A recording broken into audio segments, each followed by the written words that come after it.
Au sortir de là, lorsque les gens sont sortis de là, certains sont rentrés dans leur maison. En fait, la condition, c'est comme si ça s'était intensifié. Leur problème, c'est comme si ça s'était intensifié. Mais il y a eu un problème, c'est qu'à l'intérieur de toi, le poids de la présence de Dieu ne pèse pas face, n'est-ce pas, au poids des esprits que tu as croisés.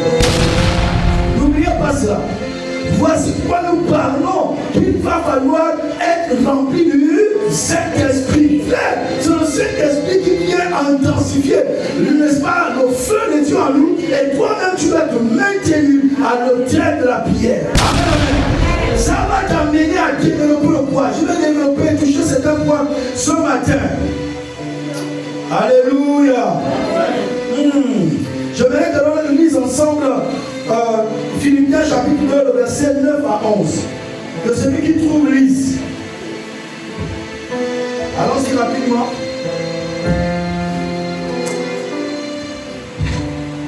Philippiens chapitre 2. Oui, allons-y maman. C'est pourquoi Dieu l'a placé très haut. C'est pourquoi Dieu l'a placé très haut. Et lui a donné le nom qui est au-dessus de tous les autres. Et il lui a donné le nom qui est au-dessus de tous les autres noms. Alors tous ceux qui sont dans le ciel, Écoutez bien, alors tous ceux qui sont dans le ciel, sur la terre et chez les morts tomberont à genoux. écoutez bien ce que cette parole est en train de dire. Oui, reprends maman, comment tu as pris le livre? Alors tous ceux qui sont dans le ciel, Oui, reprends, verset 9. c'est pourquoi Dieu l'a placé très haut. Dieu l'a placé très haut. Et lui a donné le nom qui est au-dessus de tous les autres. Et lui a donné le nom qui est au-dessus de tous les autres noms. Alors tous ceux qui sont dans le ciel, Tous ceux qui sont dans le ciel, sur la terre, écoutez bien comment on échelonne. Tous ceux qui sont dans le ciel, sur la terre, et chez les morts, c'est-à-dire sous la terre, tomberont à genoux. Quand ils entendront le nom de Jésus. Quand ils entendront le nom de Jésus. Lorsqu'on dit, ta version dit quoi? Sous la terre. On ne dit pas sous la terre, on dit quoi? Chez les morts. D'accord. Ok, je vous pose une question. Qui tient les clés de la mort? Qui tenait les clés de la mort avant et le séjour des morts? Avant que Christ ne ressuscite et ne sorte avec les clés. C'était le diable. Amen. Donc lorsqu'on parle de la mort, ceux qui fléchissent les genoux, le diable au nom de Jésus va fléchir le genou. C'est-à-dire que cette autorité s'exerce dans le ciel, sur la terre, sous la terre. Voici pourquoi au nom de Jésus, tout genou fléchira et toute langue confessera que Jésus est Seigneur. Est-ce que vous comprenez? Donc l'autorité du nom de Jésus, merci maman. L'autorité, tu arrives au verset 11. Non. Vas-y, je veux que l'on termine. Et tous reconnaîtront ceci. Jésus-Christ est le Seigneur. Jésus-Christ est le Seigneur. Pour la gloire de Dieu le Père. Pour la gloire de Dieu le Père. Amen, amen. Je voulais que tu acclames la parole de Dieu. Je voulais que tu acclames la parole de Dieu. Maintenant, écoutez-moi bien, ce que je vais dire est très fondamental.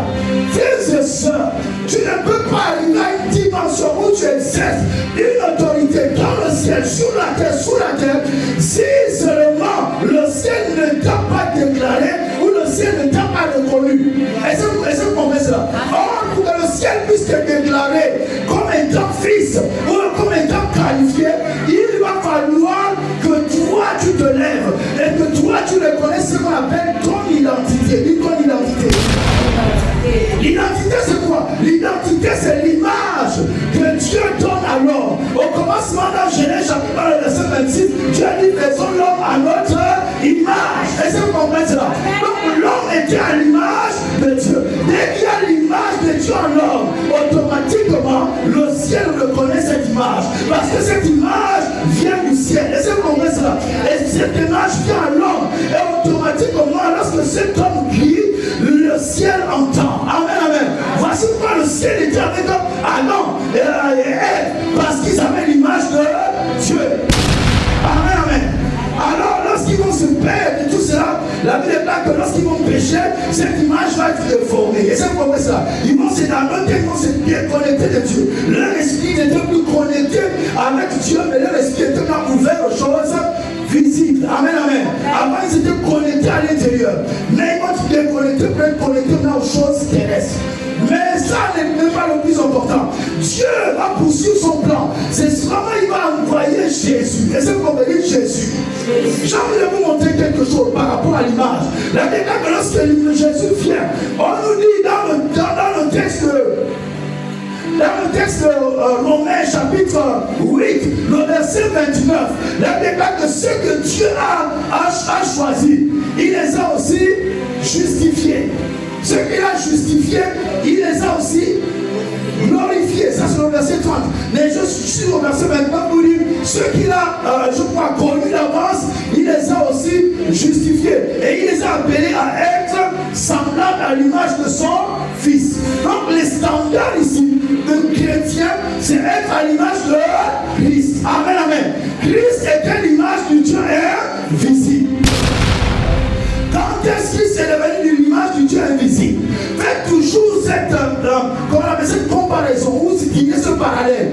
Lorsque Jésus est né, à l'âge de 0 ans, lorsque vous lisez Luc chapitre 2, n'est-ce pas, la Bible déclare que les rôles et tous ces se sont agités, n'est-ce pas? Parce qu'il y avait une étoile, un roi qui était né sur la terre. Et ça, vous comprenez. Mais il a fallu que ça tombe temps que Jésus, lorsqu'il va se faire baptiser, ce cas qui semble anodin, mais c'est à ce moment-là où l'image de Dieu a été activée en lui. Dites activée. C'est lorsqu'il va se présenter à Jean-Baptiste. Pourquoi j'insiste à ce niveau? Parce que je vais vous montrer aussi comment Paul a fait aussi pour activer l'image de Dieu en lui. Ou comment toi aussi tu feras pour activer l'image de Dieu en toi. Amen, amen. Alléluia. C'est la seule image qui a l'autorité dans le ciel parce que ça vient du ciel. C'est la seule image qui a l'autorité sur la terre parce qu'elle vient du ciel. Tout ce qui vient du ciel domine sur tout ce qui est de la terre. C'est la seule image qui est venue du ciel et qui peut dominer aussi au séjour de mort. Voici pourquoi lorsque tu grandis, ton poids spirituel grandit. Tu peux ressusciter les morts. C'est-à-dire que lorsque tu pars, même le séjour de mort avait déjà arraché la personne, avait déjà bloqué la personne. Ils sont obligés de relâcher la personne parce que ce n'est plus toi qu'on voit. On voit maintenant l'image de Christ en toi. Tu n'es plus haut. Il y a un moment donné où lorsque tu parles, même les objets se posent la question, est-ce que c'est Dieu ou bien c'est X? Est-ce que vous comprenez? On doit arriver à ce niveau-là. C'est là où Dieu est en train de nous amener. Il nous donne un bon amen. Donc frère, Christ lorsqu'il vient se faire baptiser, là qu'est-ce qu'il annonçait? Il disait à Dieu, je suis prêt à mourir pour le peuple d'Israël. Je suis prêt à payer pour leurs péchés. Amen, amen. Et lorsqu'il le sort, qu'est-ce qui se passe? Le ciel part. La voix dans Actes chapitre 4, tu vois plutôt, il dit, celui-ci est mon fils. Amen. Celui-ci est mon fils, bien-aimé. Le ciel l'a déclaré. Est-ce que vous comprenez ça? Pour que tu manifestes sur la terre, le ciel doit reconnaître ton identité. Le ciel doit reconnaître, doit valider ton identité ou ton image. À chaque fois que je parle d'identité, image, c'est quasiment la même chose. Est-ce que vous comprenez ça? C'est vrai que lorsqu'on détaille, on parle de caractère, on parle de beaucoup de choses dans l'identité. Amen, amen. Sans cette identité-là, sans cette image, tu ne peux pas, impossible d'exercer l'autorité sur la terre. Aucun démon ne pourra t'obéir. Est-ce que vous comprenez? C'est très important de comprendre cela. Et alors, qu'est-ce qui va se passer? Jésus sortant de là, avant les 30 ans, jusqu'à 29 ans, les démons n'étaient pas chassés. De 12 ans, 29 ans, il allait assister dans les mêmes synagogues. Il voyait les mêmes démons, les mêmes démoniaques, les mêmes malades qui étaient courés. Et voici que lorsque Jésus sort du Jourdain, il va, n'est-ce pas, comment on appelle ça? Le Saint-Esprit descend sur lui, il est enflammé. Vous comprenez? Le Saint-Esprit n'était pas encore descendu sur lui. Mais le Saint-Esprit descend sur un autel. Dites sur un autel. Dites sur un autel. Je vous avais dit que les esprits ne descendent que là où il y a un autel. Et là où il y a un autel, on voit un sacrifice. Et un sacrifice, on enflamme. Amen, amen. Voici pourquoi le Saint-Esprit descend du ciel. Or, vous ne savez pas. C'est que vous ne savez pas, c'est que dans le Jourdain c'était un autel. Aucun sacrificateur n'exerce sa sacrificature sans autel. Or, les sacrificateurs des états étaient exercés à Jérusalem. Alors, au temple de Jérusalem, c'est là-bas où il y avait l'autel. Mais voici qu'un autre type de sacrificateur apparaît. Lui, il exerce dans une rivière, au Jourdain. Là, les autres là-bas envoyaient les gens aller lui poser la question. Maintenant, toi, comment dis-nous? Es-tu le Messie? Es-tu ceci? Es-tu Élie? Il a dit non, je ne suis pas Élie, je ne suis pas le Messie, je suis la voix de celui qui crie dans le désert.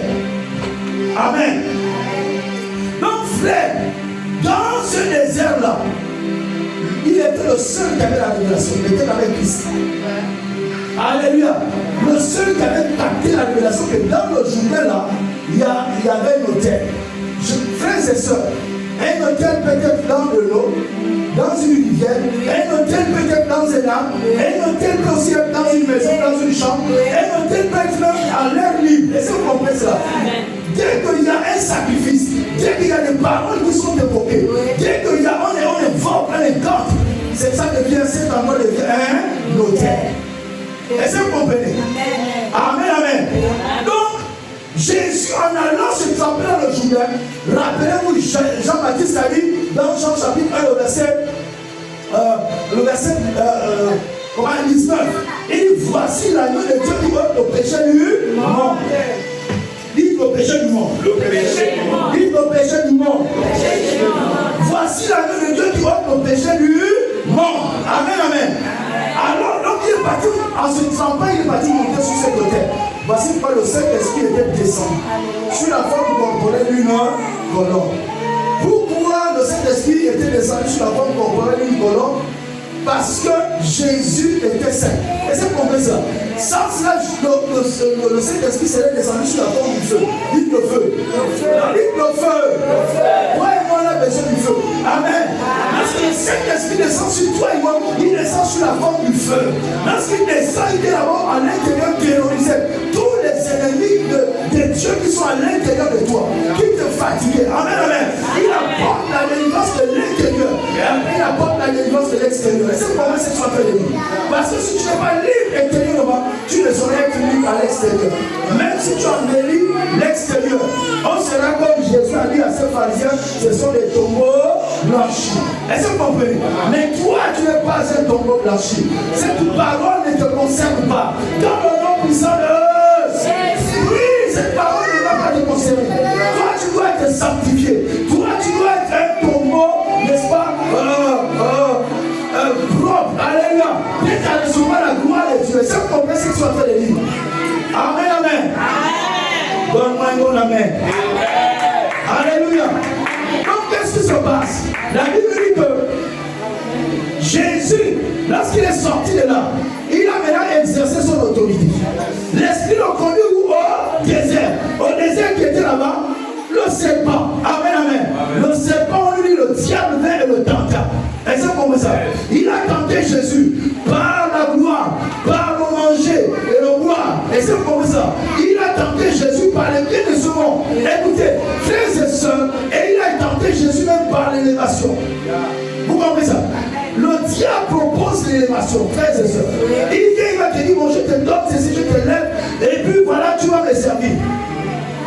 Pas très longtemps, quelqu'un est venu me dire, un jeune serviteur me dit que non, un esprit lui a parlé dans sa chambre, il dit que bon, écoute, viens me servir, et puis je vais te donner la renommée. Mais ce n'était pas l'esprit de Dieu. Et ça, vous comprenez? Et lui-même, il a distingué clairement. Je lui ai dit, bon, mais tu t'assures que ce n'est pas l'esprit de Dieu. Mais là, tu dis quoi? Ah, c'est toi qui décides. Moi, je veux bien te donner conseil, mais seul dans ta chambre, c'est toi qui décides. Amen. Le plus souvent, lorsque un esprit vient te visiter dans ce sens, c'est qu'il a perçu quelque chose de Dieu. Il veut simplement prendre ça, mettre ça à son service. Alléluia. Mais cela ne soit pas ton bataille.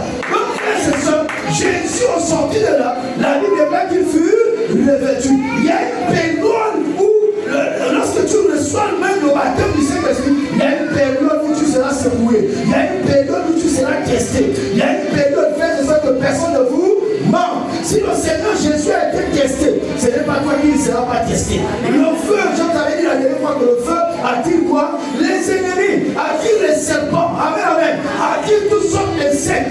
Est-ce que vous comprenez? Le Saint-Esprit dans ta vie va amener